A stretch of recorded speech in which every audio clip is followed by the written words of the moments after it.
Hi. I just have a couple of questions of clarification. So, Sure.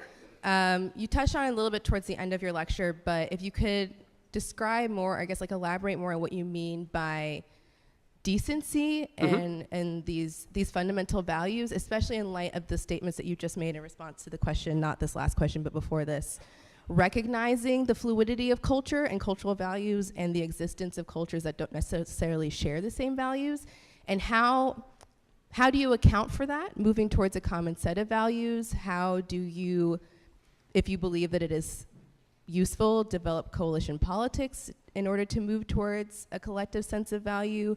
How do you reconcile individual motivation if you believe fundamentally? Yeah, I mean, there's a lot of complexity here, but yes. Yeah, I mean, so but honestly, I mean, these are high-stakes questions. Not to go all religious on you, but leaving aside the religious aspects of the Ten Commandments, I think that would be a pretty good place to start with basic decency.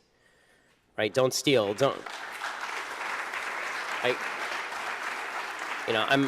I'm a deeply religious person. I'm an Orthodox Jew. I don't think that it's mandated that everybody believe in God, obviously, and I think that, and I understand the arguments for atheism. That said, I think that, basic values that we in Western civilization tend to share, things like you don't get to kill people, you don't get to kidnap people.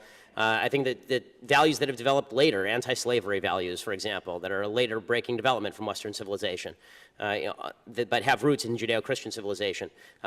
Those are values that are fundamental values of decency. The ones embodied in the Constitution seem to me to be good values. Like, I don't get to harm you because I don't get to use the government as a club against you because I disagree with what you say. I don't get to use the government as a club against you because I disagree with your religious practice that doesn't infringe on me. I have sort of a John Stuart Mill view of interpersonal decency when it comes to governmental intervention, and that is I get to wave my fist around as much as I want so long as it doesn't hit your face. I just wonder about the slipperiness of that, right? Because that same value system has been used to justify a number of things that I think we would understand to be fundamentally unjust. Well, give me an example. So as I say, the John Stuart Mill system would definitely not value slavery. I mean, that's not me waving my fist around until I hit your face. That's me putting you in chains. I mean, that's a fundamental human evil because I'm violating somebody else's rights.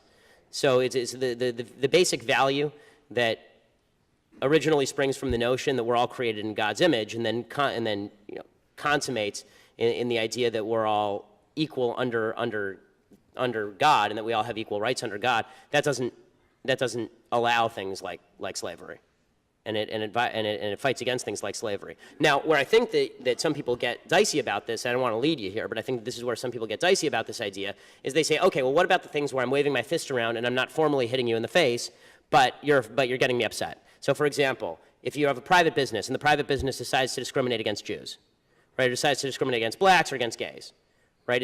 What would you do about that? So I don't think the government has any business telling private businesses what to do, because I think that capitalism is colorblind, and that means that if somebody discriminates against Jews or blacks or gays, they'll go out of business. There'll be other people who offer their services. The problem is once you start to let government or society take a forced stand, an enforced stand as to what quote unquote good behavior is and bad behavior is, you start to get into real trouble. But I think we can all agree what actual harming behavior looks like. Actual harming behavior is not me denying you a service that I don't owe you in the first place. Actual harming behavior is me stealing something from you, punching you, taking your children, something that you have a right to, I'm taking away from you. And you don't have a right to my services. No one does. So just to be clear, is that something that you would define, as my last question? Mm-hmm. Is that something that you would define in objection, I mean, that you set sort of in opposition to things like microaggressions in terms of things that you find to be false on the grounds that they are subjectively offensive?